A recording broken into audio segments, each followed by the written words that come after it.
Dia 3 de abril de 2026. Leitura de Provérbios, capítulo 3. Você que é novo no canal, seja muito bem-vindo, seja muito bem-vinda. Nesse mês de abril, nós estamos fazendo a leitura de Provérbios. Desde 2023, nós fazemos a leitura mensal de Provérbios.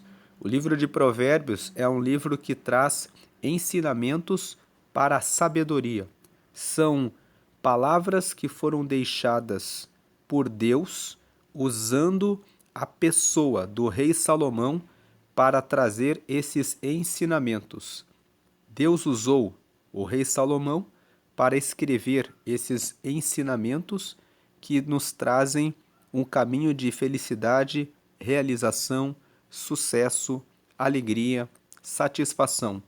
E o livro de Provérbios é usado até mesmo por pessoas que trabalham com desenvolvimento pessoal, com desenvolvimento humano. Todos os princípios que falam sobre trabalho, sobre produtividade, sobre fidelidade, sobre confiança, sobre honra, sobre humildade, estão escritos nesse livro, no livro de Provérbios.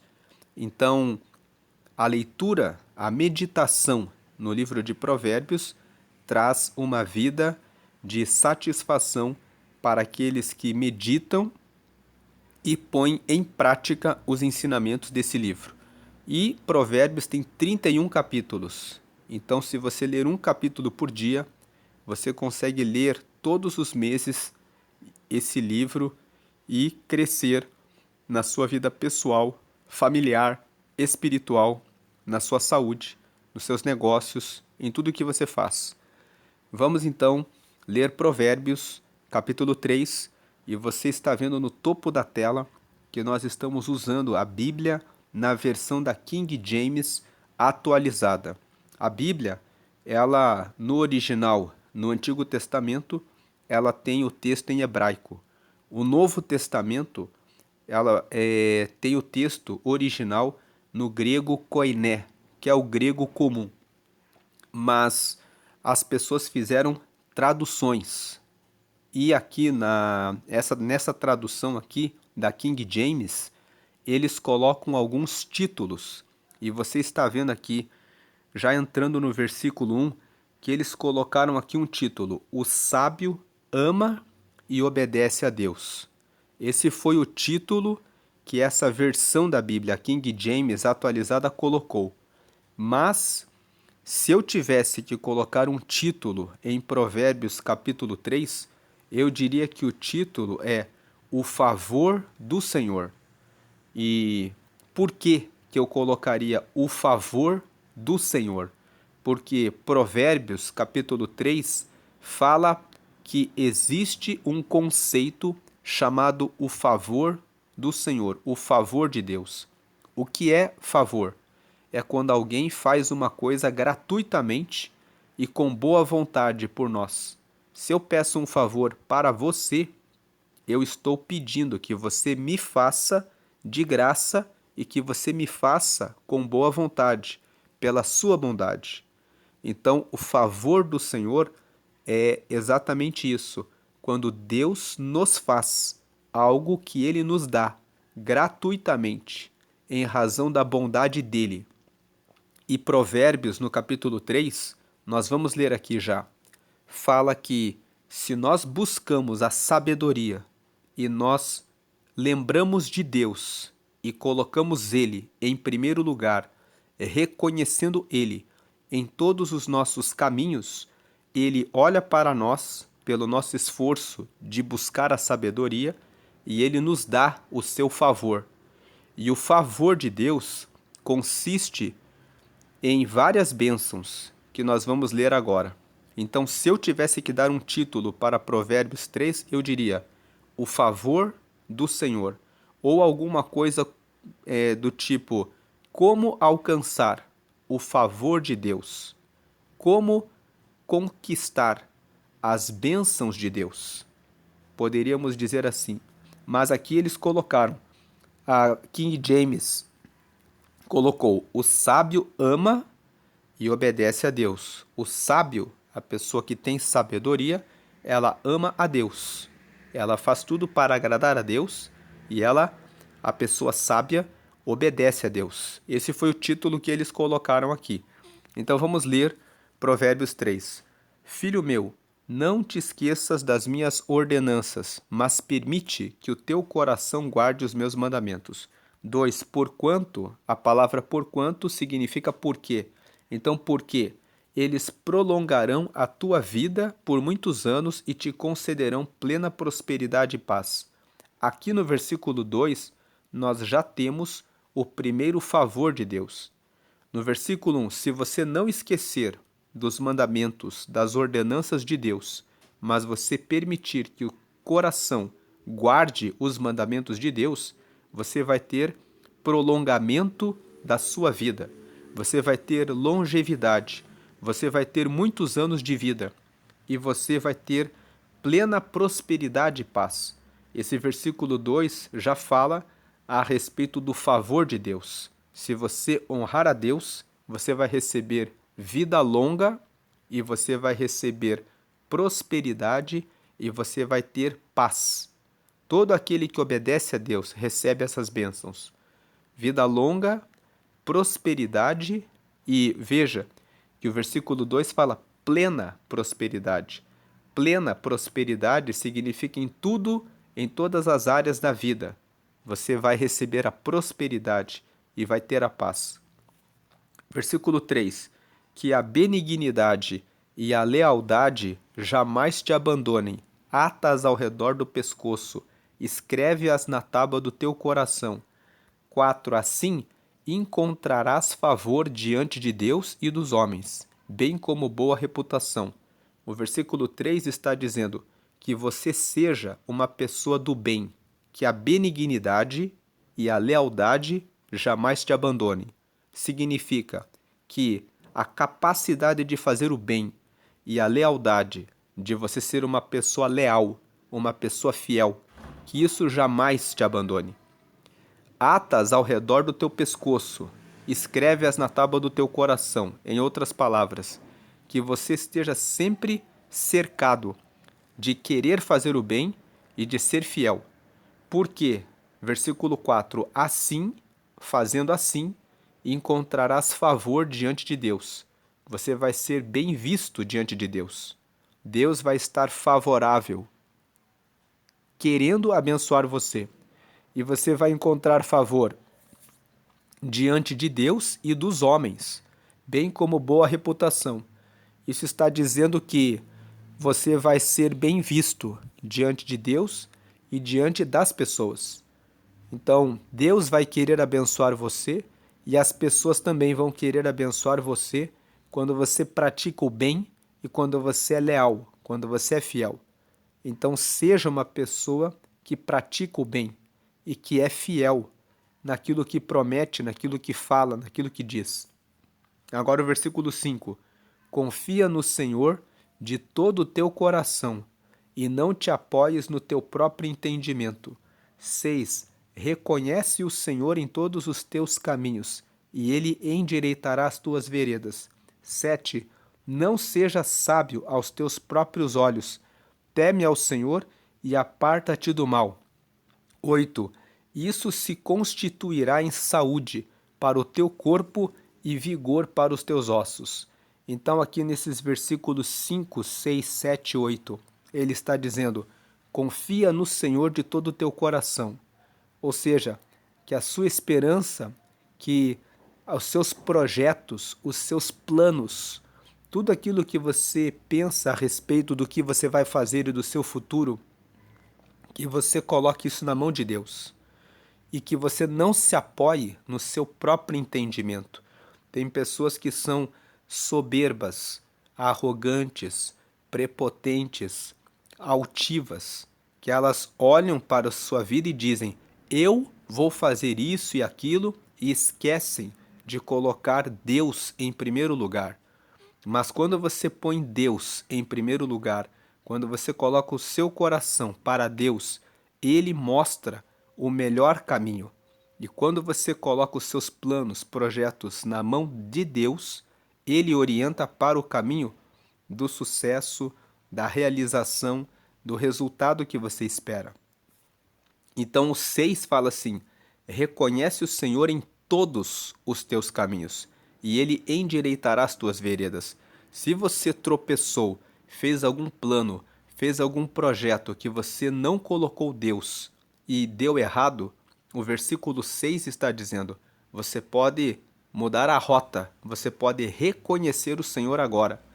Porque se você reconhecer o Senhor, Ele endireitará as tuas veredas.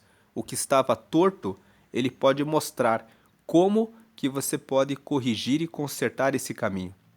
Versículo 7: não seja sábio aos teus próprios olhos. Não pense que você sabe tudo. Não seja orgulhoso, arrogante, soberbo, altivo, mas teme ao Senhor. Temer ao Senhor significa ter extremo respeito pelo Senhor. Temer pode significar ter medo, mas também significa ter reverência, ter muita consideração, ter muito respeito. É nesse sentido que temer ao Senhor está aqui no versículo 7. Teme ao Senhor, tenha muita consideração em colocar Deus em primeiro lugar e aparta-te do mal. Afaste-se do mal, afaste-se das más companhias, afaste-se de tudo aquilo que está errado, de tudo que é ilícito, de tudo que é incorreto. Porque, o versículo 8, isso se constituirá em saúde para o teu corpo e vigor para os teus ossos. Quando o versículo 8 fala que quando você se afasta do mal, você tem saúde no seu corpo e vigor para os teus ossos, por falar de saúde, nós podemos pensar no cuidado com a alimentação, no cuidado com a atividade física, no cuidado com os seus estudos, no cuidado com a sua oração. Nós somos formados por espírito, alma e corpo. Então, pensando no lado espiritual, quando você confia em Deus, quando você fala com Ele diariamente em oração, quando você entrega a sua vida para Jesus e quando você busca o Espírito Santo, quando você lê a Bíblia buscando orientação, quando você participa de uma igreja, de uma célula, para que você converse com outras pessoas que pensam em Deus, que colocam Deus em primeiro lugar, você está vivendo num ambiente em que você está alimentando o seu espírito para ter saúde espiritual, preenchendo o vazio. Tem muitas pessoas que têm muito dinheiro, mas que dizem que se sentem vazias, porque elas esqueceram de cuidar da sua vida espiritual. Nós também somos formados pela nossa alma. A nossa alma é onde estão os nossos pensamentos, os nossos desejos e as nossas vontades. É no campo da alma que nós guardamos a mágoa, a ira, a inveja, a cobiça, a ganância, a ira, a vingança. É no campo da alma que nós temos a ansiedade, tristezas, pensamentos negativos. Então, quando eu cuido da minha alma, cuido dos meus pensamentos, eu não deixo pensamentos negativos, não deixo a inveja, eu não deixo a cobiça, a ganância, a mágoa, a ira, a contenda, a tristeza tomar conta do meu coração. Quando eu trato isso, a minha alma, os meus pensamentos, eles ficam, quando eu coloco os meus pensamentos sujeitos a Deus, eu recebo desejos e vontades de fazer o bem, de não comer em excesso. Muitas pessoas comem demais porque elas estão ansiosas. Os pensamentos estão em como que eu vou resolver esse problema. Então elas começam a comer demais, comer muitos doces, a consumir demais. Muitas pessoas entram em problemas financeiros porque se sentiram mal em relação a um problema, e isso já existe pesquisas científicas, que quando uma pessoa tem uma frustração, ela procura compensar a frustração comprando alguma coisa cara, dizendo assim: ah, mas eu posso me dar ao luxo de ter essa bolsa, esse carro, esse bem material. Então, quando a pessoa não trata dos seus pensamentos, dos seus desejos e das suas vontades, ela pode ter problemas na sua saúde, porque come doces demais. Ela pode ter problemas na sua vida financeira, porque ela compra, consome para se compensar de uma coisa que ela se sentiu frustrada. Então, nós precisamos cuidar da nossa alma e também do nosso corpo. O nosso corpo fala sobre beber água, cuidar do sono, cuidar da atividade física. Quando você cuida, entendendo que o corpo é uma é o que nos leva, é o que nos ajuda a fazer, cumprir os nossos propósitos.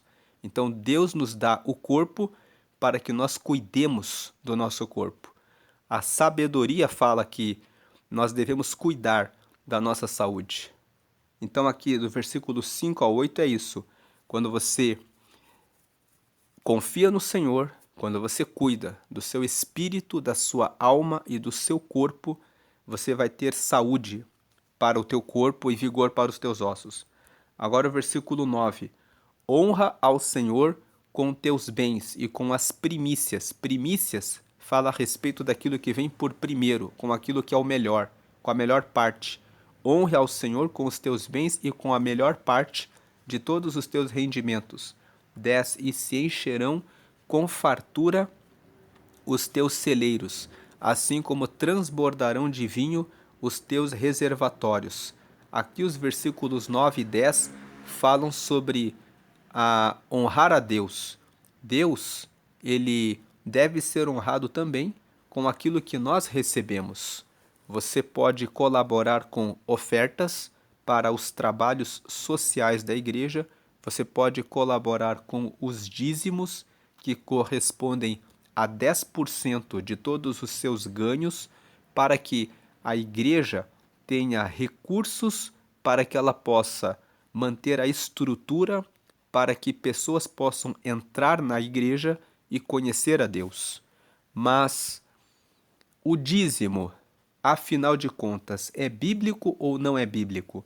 Se você abrir a Bíblia em Malaquias, no capítulo 3, no versículo 10, a Bíblia diz assim: trazei todos os vossos dízimos à casa do Senhor, para que haja mantimento.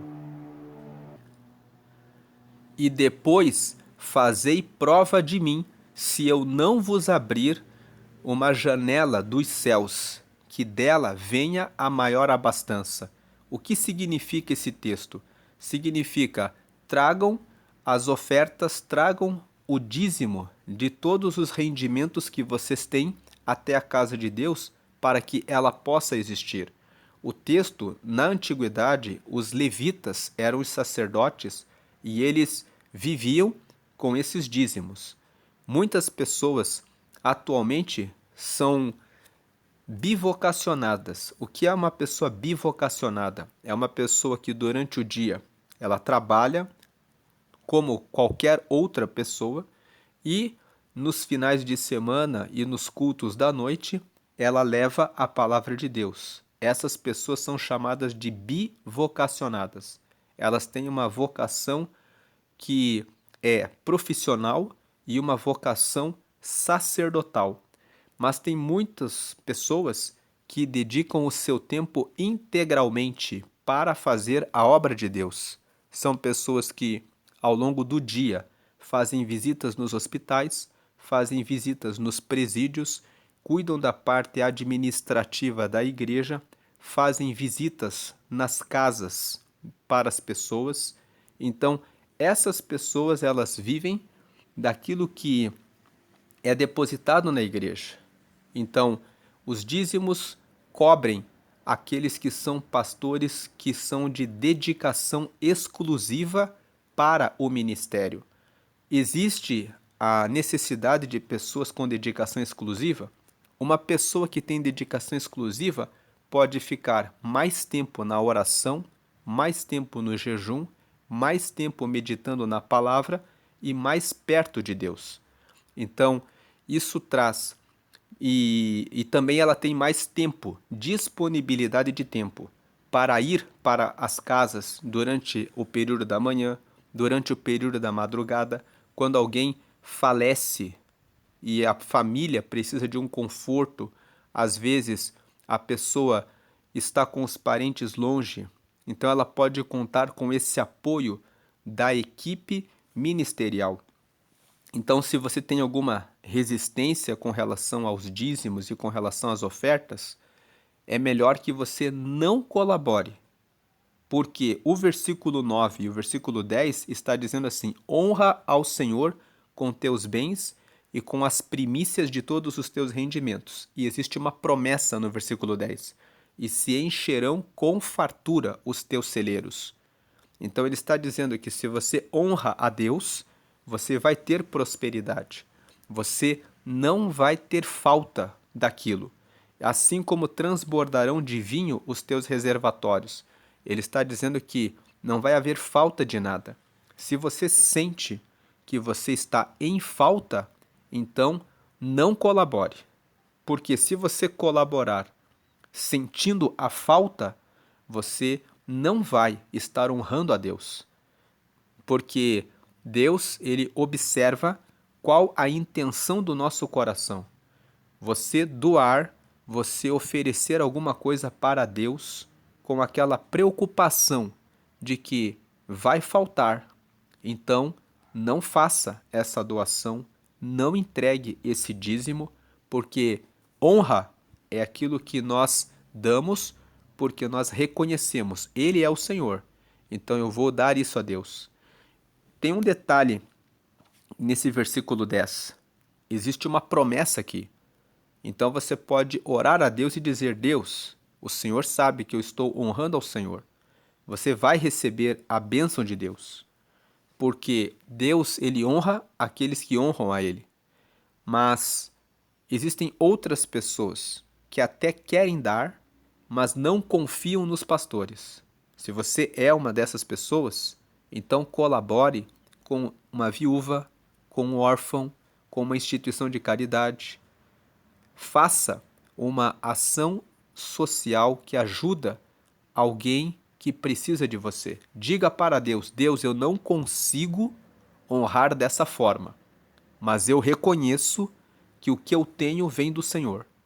E eu quero ajudar alguém que precisa de ajuda e eu quero ter esse acompanhamento. Você pode fazer isso.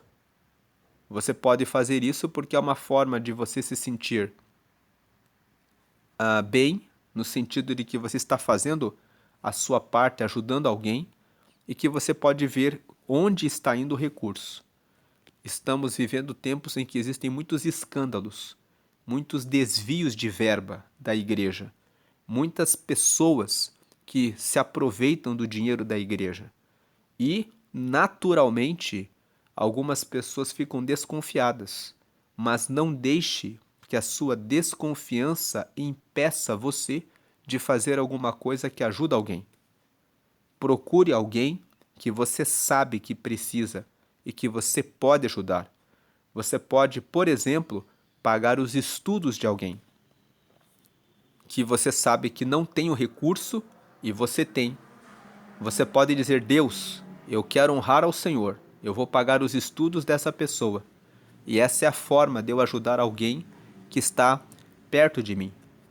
Versículo 11: Filho meu, não desprezes a disciplina do Senhor, nem te sintas magoado por causa da sua repreensão. 12: Porquanto o Senhor corrige a quem ama, da mesma forma que o pai repreende o filho a quem deseja tudo bem. Então aqui no versículo 11 e no versículo 12, ele fala: quando você receber um castigo divino, e você sabe quando o castigo é divino, você faz alguma coisa fora do caminho de Deus, logo em seguida acontece alguma coisa ruim. E quando isso acontecer, não fique chateado, não fique chateada. Agradeça a Deus, diga: que bom que eu fiz isso errado e logo eu recebi o castigo. Porque quando eu recebo o castigo de Deus logo em seguida, isso significa que Deus está muito perto de nós. Você já reparou que tem pessoas que fazem coisa errada, fazem coisa errada, fazem coisa errada e não acontece nada com a pessoa. Mas quando você faz, logo em seguida já acontece o castigo? Agradeça a Deus, porque aquela pessoa que está fazendo a coisa errada, está fazendo a coisa errada, está fazendo a coisa errada, quando Deus não corrige a pessoa, isso mostra que Deus deixou a pessoa fazer o que ela quiser. Isso se chama ira de Deus. A ira de Deus se manifesta quando Deus vê que o coração da pessoa é tão voltado para o mal que Deus nem corrige mais ela. Deus olha e fala assim: deixa fazer tudo o que quiser, mas não vai ser meu filho, não está no meu reino. Quando a pessoa partir dessa vida, ela não tem entrada no céu. Então a pessoa continua fazendo as coisas erradas. E as coisas erradas que ela vai fazendo, ela vai destruindo as pessoas à volta dela. E ela vai vivendo aquela vida sem receber o favor de Deus. Mas quando você é corrigido, Deus está mudando a sua vida. Então, filho meu, não desprezes a disciplina do Senhor, nem te sintas magoado por causa da sua repreensão. Porque o Senhor corrige a quem ama, da mesma forma que o pai repreende o filho a quem deseja todo bem. Se você foi corrigido e está sofrendo a consequência de um erro, levante a mão ao céu e agradeça. Diga a Deus obrigado, porque o Senhor está me corrigindo. E mude a sua rota. Versículo 13. Bem-aventurado o homem que acha a sabedoria e a pessoa que encontra o entendimento. 14. Pois a sabedoria é muito mais proveitosa que a prata e o lucro que ela proporciona é maior que o acúmulo de ouro fino. 15. Mais preciosa é do que os rubis mais puros, e tudo que podes ambicionar não é comparável a ela. 16. Ao passar da vida, na mão direita a sabedoria te garante longevidade e na mão esquerda riquezas e honra. Então aqui no versículo 13 ao 16, ele está dizendo que bem-aventurado, feliz, bem-sucedido é a pessoa que acha a sabedoria e que encontra o entendimento, porque a sabedoria vale mais do que prata e o lucro é maior do que o acúmulo de ouro fino. O lucro que você recebe quando você tem sabedoria é que você não tem só dinheiro. Tem pessoas que têm muito ouro fino, vamos dizer assim, muita riqueza, muito dinheiro, mas elas são vazias espiritualmente e muitas vezes elas carregam na alma uma série de dores, mágoas, desejo de vingança. Muitas vezes a pessoa tem muito dinheiro, mas a pessoa consegue ter inveja de alguma coisa que uma pessoa que não tem todo o dinheiro que ela tem possui. Você já viu pessoas que têm muito dinheiro, mas elas olham para uma pessoa que é pobre, mas que está vivendo, cantarolando, está em paz, e a pessoa olha e fala: como é que esse pobre consegue ficar cantando e consegue ficar feliz, sendo que eu não consigo encontrar essa felicidade? Eu não sei se você conhece pessoas assim, mas tem pessoas que vivem assim. Elas estão cheias de dinheiro, mas olhando dos lados. Pessoas que têm muito, muito menos que elas, mas que estão vivendo com a graça de Deus, estão tendo provisão, estão tendo alegria, estão tendo família, estão tendo harmonia, paz e comunhão e vida eterna. E essas pessoas olham e dizem: como é que aquela pessoa consegue ser feliz? E ainda falam isso com indignação e com raiva. Eu não aceito que aquela pessoa tem tão pouco e ela consegue ser feliz. Então, existem essas pessoas que têm muita riqueza, mas não têm a sabedoria. E o texto aqui está dizendo: a sabedoria vale mais do que o acúmulo, o lucro da sabedoria vale mais do que o acúmulo de muito ouro fino. Então, o versículo 16 aqui fala que quando você passa pela vida com a sabedoria, na mão direita a sabedoria garante longevidade e na mão esquerda garante riquezas e honra. Então são três coisas que a pessoa que tem sabedoria recebe: vida longa, riquezas e honra. A pessoa que tem sabedoria alcança as riquezas. Com a sabedoria, a pessoa alcança as riquezas espirituais, almáticas e no seu corpo. A pessoa sabe que ela é espírito, alma e corpo. Então ela tem uma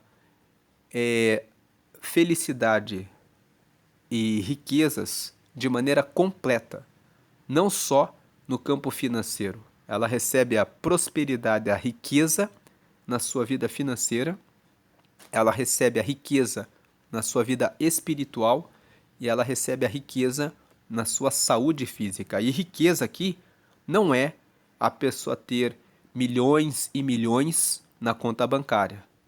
Porque você não precisa de milhões e milhões para você ter o seu alimento, a sua educação, a sua saúde, o seu veículo, a sua casa, as roupas que você precisa e a harmonia dentro da sua casa. Do que adianta uma pessoa ter milhões e milhões e a pessoa não ter paz no coração? Mas não estamos falando nada contra as riquezas. As riquezas, elas não são problema nenhum. Ter milhões e milhões não é problema para Deus. O problema é como você lida com isso. Porque tem pessoas que buscam o dinheiro, que estão inquietas, insatisfeitas, dizendo: mas eu não tenho milhões. Eu não tenho milhões. Mas e se você tivesse milhões, como ficaria o seu coração? Se o seu coração só pensa em dinheiro, valores, números, então você precisa rever a sabedoria na sua vida. Porque do que adianta você correr atrás de milhões e milhões e milhões e você perder a sua alma?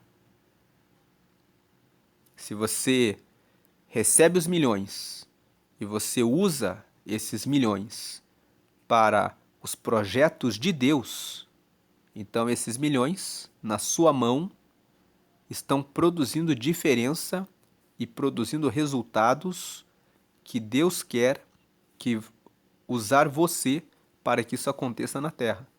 Mas se você pensa em milhões para alimentar o seu coração, para satisfazer o seu ego, para que você faça as suas vontades, para que você diga: eu posso fazer tudo o que eu quiser, então está havendo aí um desvio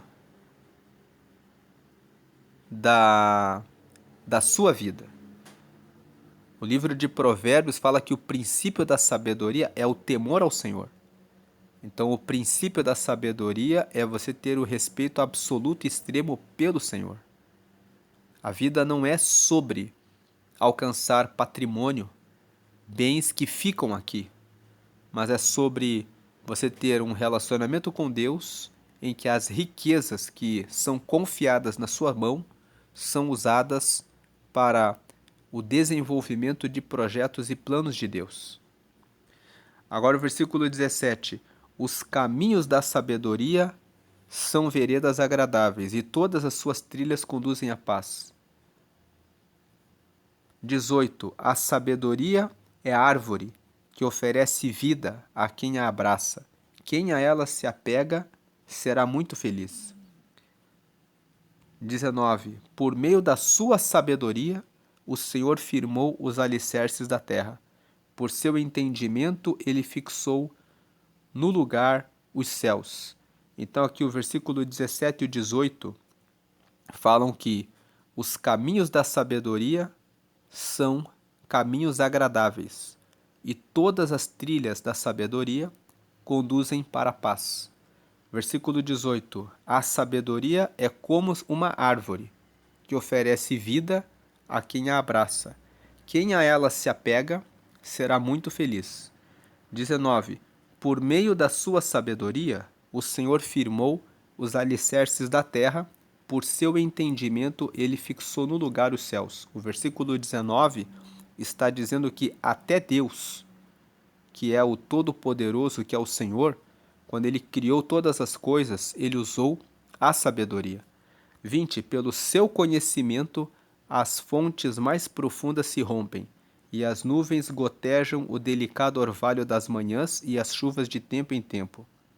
O versículo 19 e o versículo 20 mostram para nós que Deus criou tudo com sabedoria.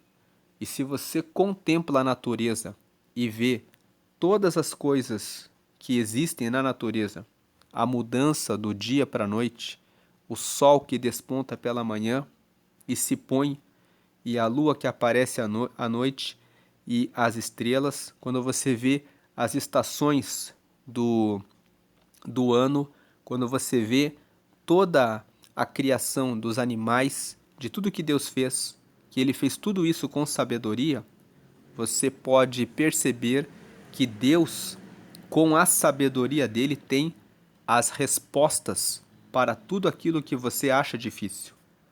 Se você for até Deus, Deus ele tem as respostas para tudo aquilo que causa insatisfação, para tudo aquilo que traz tristeza no seu coração, para tudo aquilo que inquieta você.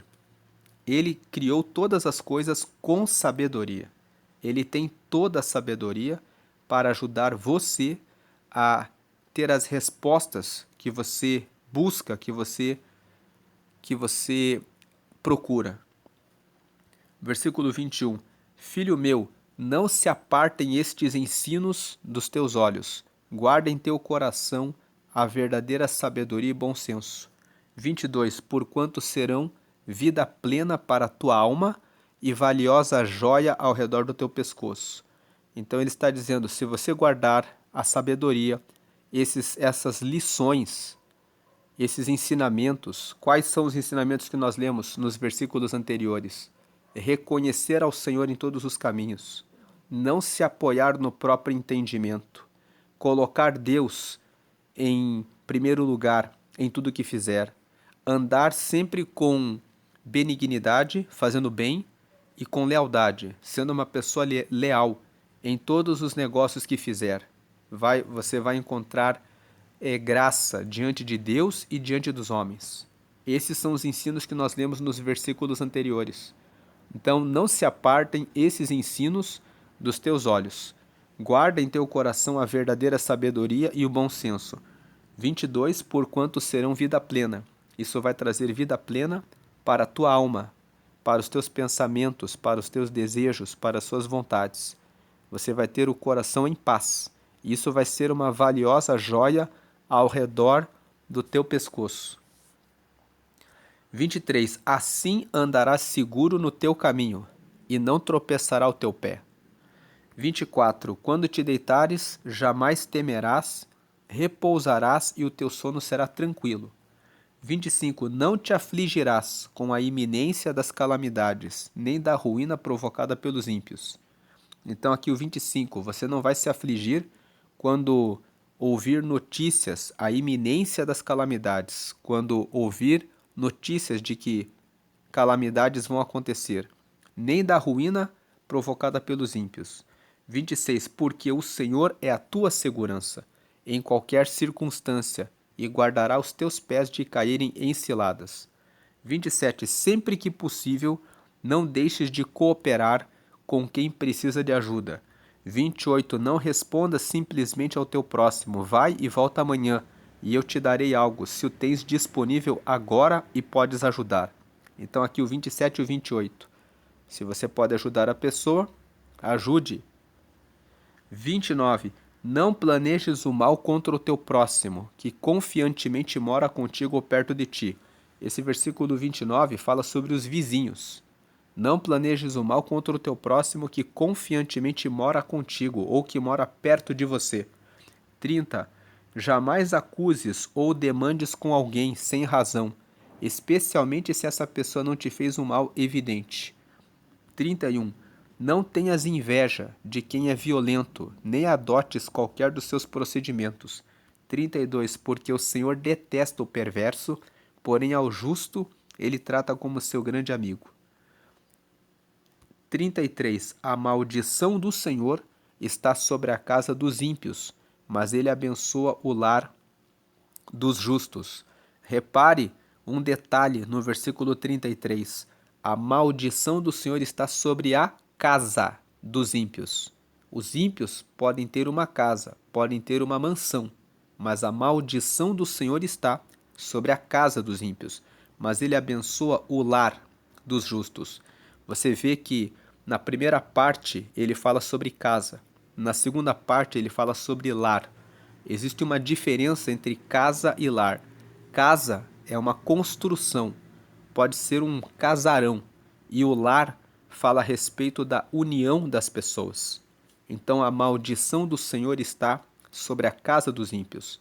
A pessoa está ali, muitas vezes morando num casarão, mas dentro da casa não existe lar, não existe comunhão, relacionamento com Deus, não existe relacionamento entre pais e filhos, não existe paz, porque a pessoa faz coisas erradas para ter aquele patrimônio, para ter aquele bem, ela engana pessoas, passa por cima das outras. Então a maldição é essa, está sobre quem pratica o mal para ter patrimônio, mas o Senhor abençoa o lar dos justos. O Senhor abençoa trazendo comunhão, trazendo paz, trazendo a provisão. Não falta aquilo que a pessoa precisa. Os justos recebem o que precisam e não ficam sobrecarregados com a maldição. 34. Ele ri com desprezo dos arrogantes zombadores. Deus ri com desprezo dos arrogantes zombadores. Entretanto, Deus concede graça aos humildes. Então, Deus concede alegria, satisfação, aquilo que os humildes precisam. E 35. A honra é a preciosa herança dos sábios, mas o Senhor expõe os insensatos ao ridículo. Então Deus ele expõe os insensatos, os que não têm bom senso, ao ridículo. Significa Deus faz com que aquele que faz coisas erradas seja exposto, seja a capa do jornal, seja apresentado publicamente como a pessoa que fez as coisas erradas. A pessoa que faz coisas erradas, ainda que ela tenha muito dinheiro, ela será exposta, ela será colocada publicamente como a pessoa que fez as coisas erradas. Quando você vê nas notícias, aquelas notícias que falam que a pessoa fez isso e fez aquilo de corrupção para ganhar o dinheiro, a pessoa pode ficar com o dinheiro, mas aquela vergonha que mostra o nome dela nas capas dos jornais, que mostra que ela é uma pessoa que faz coisas erradas, fala que ela não tem honra. Ela pode ficar lá com muito dinheiro, pode permanecer lá até o final da vida, mas a reputação dela, todos sabem, é de uma pessoa que não tem honra, de uma pessoa que não respeita o próximo, não respeita o que não é dela. Então Deus expõe ao ridículo, significa Deus faz com que seja conhecida a índole da pessoa. Essa é a meditação de Provérbios, capítulo 3. E agora eu faço um convite a você que ouviu essa meditação, mas ainda não entregou a sua vida para Jesus. A Bíblia fala que Deus amou o mundo de tal maneira que deu o seu único filho para que entregasse a sua vida por todos nós.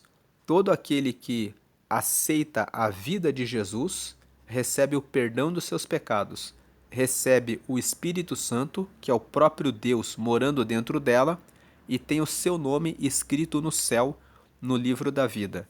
Para que ter o nome escrito no livro da vida? O livro da vida significa que você é filho, que você é filha de Deus. E lá em Apocalipse, no capítulo 20, a Bíblia fala que haverá um dia de julgamento final, onde todos comparecerão perante o julgamento de Deus. Aqueles que estiverem com o nome escrito no livro da vida não serão julgados. Eles vão entrar direto nos céus. Por quê? Porque eles são filhos de Deus. para que você seja filho, para que você seja filha de Deus, a Bíblia fala, você precisa aceitar a Jesus. O que significa aceitar a Jesus? Significa que você reconhece que é pecador, que você reconhece, eu tenho pecados, então eu preciso aceitar a Jesus, aceitar que a vida que ele entregou na cruz, o sangue que foi derramado ali, é que me limpa, me justifica dos pecados e me torna aceito diante de Deus. Então, se você quer ter essa comunhão com Deus, você quer receber o perdão dos pecados, você quer ter o Espírito Santo em você, ligue o seu pensamento com Deus e faça essa oração, a oração de confissão. Declare comigo essa oração. Diga, ligue o seu pensamento com Deus e ore comigo. Diga, Senhor Jesus, eu te aceito como meu único Senhor e Salvador. Perdoa meus pecados e me dá o teu Espírito Santo para me guiar até o céu. Escreve meu nome no livro da vida, em nome de Jesus. Amém. Procure uma igreja que prega que todas as orações devem ser feitas apenas a Jesus. Ore todos os dias, dizendo: Deus, eu te agradeço pela vida, pelo alimento, pela saúde, pelas vestes, pelo sono, pela minha família, pela faculdade, pelo meu negócio, pela minha empresa, pelo meu trabalho, pelo meu patrão, pelos meus colaboradores, pelos meus filhos, pelos meus pais, pela minha família. Agradeça a Deus por tudo que você tem recebido. Agradeça a Deus pela saúde, agradeça a Deus também pela salvação, agradeça a Deus por tantas coisas que você tem recebido e também reconheça a Deus em todos os seus caminhos. Diga para Deus: Deus, hoje eu tenho uma reunião e eu não sei o que fazer, eu não sei como resolver, eu não sei como responder, eu não sei como agir. Coloque as suas dúvidas na mão de Deus. Ele vai trazer respostas e clareza, porque Ele é o dono da sabedoria. Você está lendo Provérbios, você está buscando sabedoria. Procure sempre fazer as coisas corretas, certas. Você vai ser recompensado.